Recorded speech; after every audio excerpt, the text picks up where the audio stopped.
En réalité, le manque de capital n'est qu'un prétexte pour ne pas se lancer en e-commerce. Quand je me suis lancée en e-commerce, il y a de cela un peu plus de 7 ans, j'étais comme la plupart des personnes qui réussissent en e-commerce.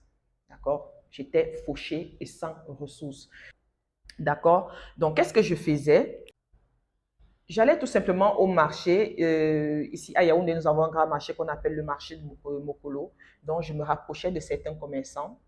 Je prenais les images des articles qu'ils proposaient dans leur boutique et moi, je les postais directement sur les réseaux sociaux, dans les groupes, sur ma page. J'avais une page où je vendais des draps.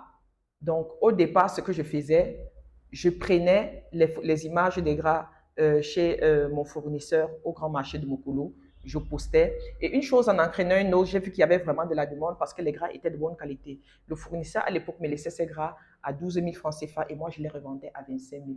C'est ainsi que j'ai constitué un petit capital, ce qui m'évitait désormais d'être obligé de partir prendre les gras loin à Mokolo pour les livrer aux clients lorsque j'avais une commande. Donc, ce que je faisais désormais, c'est que j'avais déjà 5 gras, les différents modèles que j'avais apportés.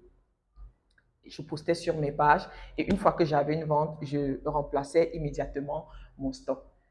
Ça, c'est la première chose que j'ai faite et j'ai débuté ainsi sans capital. La deuxième chose, lorsque j'ai commencé à acquérir de l'expérience en publicité, parce que vu que la marchandise passait plutôt très bien et que je pouvais m'offrir de belles marges, j'ai commencé à faire de la publicité sur Facebook à mon compte. Et plus tard, j'ai commencé à proposer mes services à d'autres entreprises. Le premier marché que j'ai gagné sur Internet, c'était en tant que Ads Campaign Manager. Il y avait un monsieur qui me payait, je crois, 25 000 francs tous les mois pour que je gère ses campagnes publicitaires. Je vous parle des histoires qui datent de 7 ans. Voilà deux façons avec lesquelles vous pouvez commencer l'e-commerce même sans investir un franc.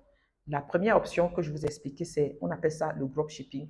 Et la deuxième, la prestation de services, c'est-à-dire vendre simplement vos compétences. C'est pourquoi je dis et j'affirme que une personne qui va dire aujourd'hui qu'il ne peut pas faire du e-commerce parce qu'il n'a pas le capital, c'est que cette personne ne veut pas vraiment faire du e-commerce. Elle cherche juste une excuse pour se complaire dans sa situation, ne pas faire les choses qu'il faut pour que sa vie change et accuser le tonton du village, le gouvernement et je ne sais pas quoi d'autre.